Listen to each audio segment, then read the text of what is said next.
good morning or good afternoon, everybody. Welcome to my YouTube channel. And today we're going to be. It's not going to be a long stream, but it's going to be an interesting one because Apple have released some stuff. As you can see here, we've got new MacBook Pros, and we've also got the iPhone 14 in a new yellow color, which will be available on the 14th. So what's the date? From about Tuesday. So it's pretty much just the we'll quickly have a look. It's nothing too exciting. It's just the iPhone 14 in the new yellow color. This one here.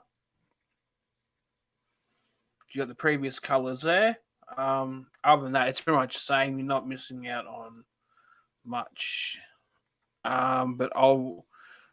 What's been updated though? If we go into Mac, we have got obviously the new Mac Mini. But now, I believe the new Mac Pros. I don't know if I've talked about these yet. Which have the M2 Pro and M2 Max.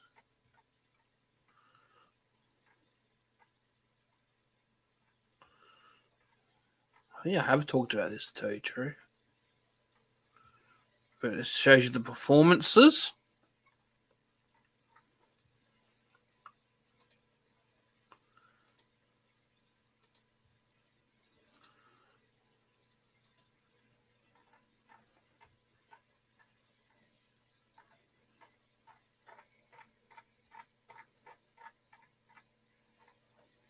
Which shows you the specs.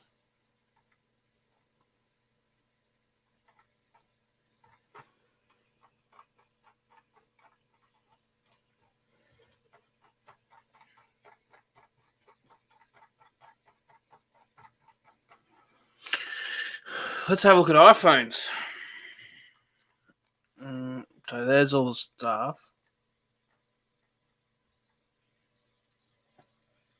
on your iPhone. Let's compare iPhones.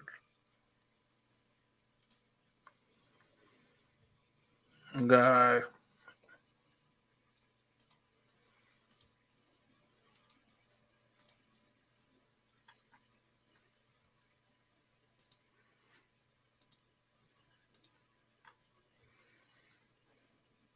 So, there's your price. This is from base price. You'll notice iPhone, I've chosen iPhone 14, iPhone 13, iPhone SE, third generation. Yes, the design is old, but as I scroll through, you're going to find stuff quite interesting. One, the price.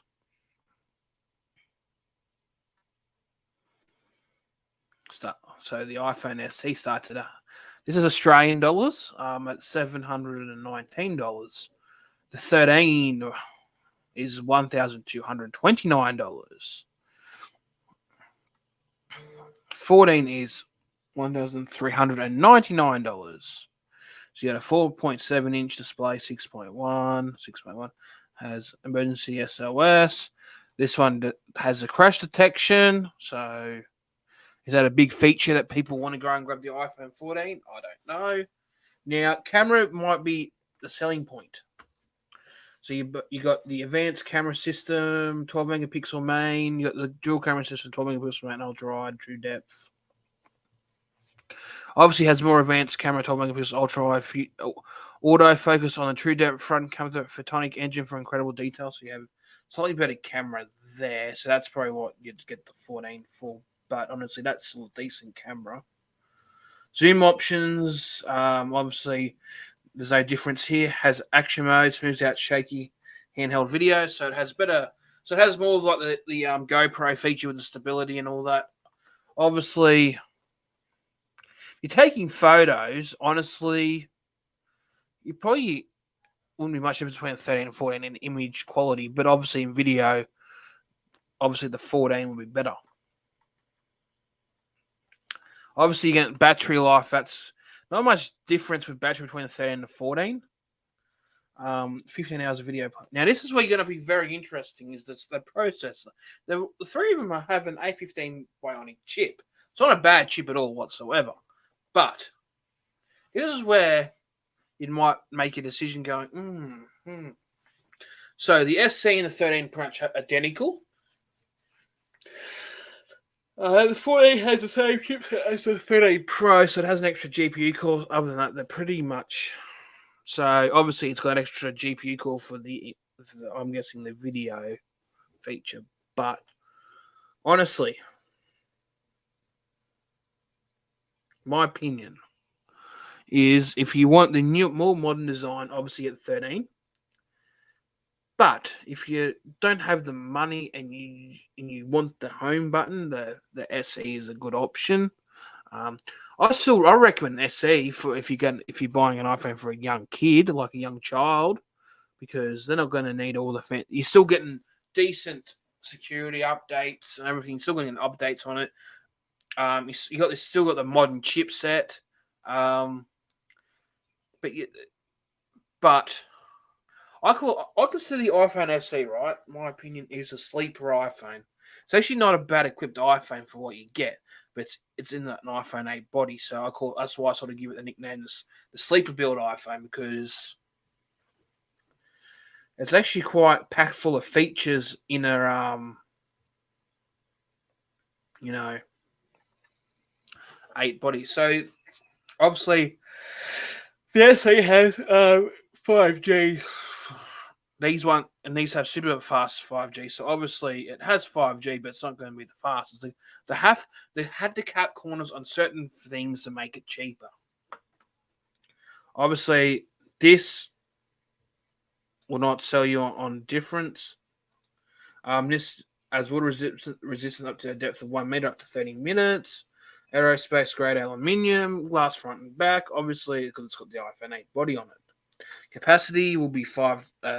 These are all the same. These two are the same. Obviously, 64, 128. Obviously, the display is completely different. Obviously, you're getting these displays here on the 13 and the 14 are exactly the same. You're not missing out on anything. But obviously, the display is Retina HD. It's not by this standard, it's obviously an out of date display. But think about it this way though. With the A15 Bionic chip, right, is quite an overkill for this phone. That's why I give it the sleeper build again. But it's actually going to probably perform a bit better than the 13, because if you think about it from this perspective, it actually doesn't have to run harder with the GPU to power that screen. So it's probably not running at full like higher clock speed or however you want to measure it, but so you're getting a lower frame rate, so it's not working as hard. But so that means you might get better performance, but you're not getting the battery life though, because it's got a smaller battery, and obviously it's lighter. It's not as heavy as these two. This is actually sort of lighter though but the depth's a bit big. It's bigger in depth. IP67. These and the rest are IP68. The chips are the same. The camera is obviously where it's going to be different, obviously.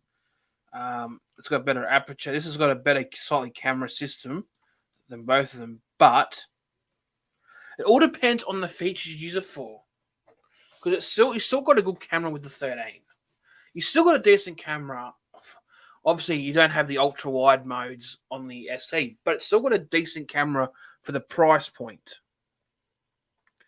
Obviously, it doesn't have night mode, has video recording at 4K video.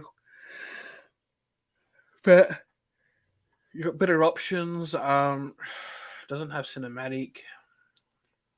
It's up to. Doesn't have auto zoom. Front camera is the old FaceTime HD camera, so it's pretty. Obviously, the cameras are better on that. You get crash detection, which is a big selling point to get the 14. Honestly, this obviously the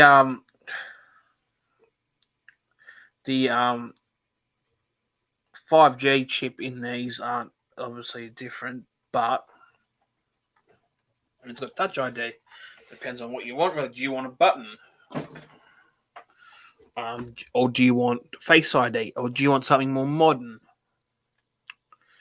That's the thing. It all depends on what you can afford to pay, really. But you still, for what you're paying for, you're still getting a lot of bang for your buck with the SE. Honestly, it's a hard choice. My pick would be the 13. Honestly, you still got the modern design. Obviously, you're not going to get the colors that you want. You're paying a slightly cheaper price, but you're still getting decent camera.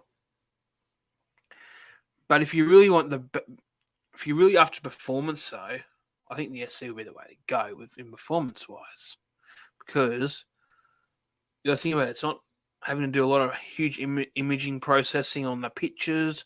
It doesn't have to power a huge like the OLED display panel. It's got an LCD. They're little things so it's going to perform probably quicker than the 13 in that perspective. But the 14, you want the 14 if you want the crash detection feature and the colors, pretty much, and the better camera. Other than that, you're not really getting much with the 14. And I've actually thought it was actually quite a disappointing upgrade. I thought it should have had the A16 Bionic in it. Obviously not clocked up as the high as the Pro.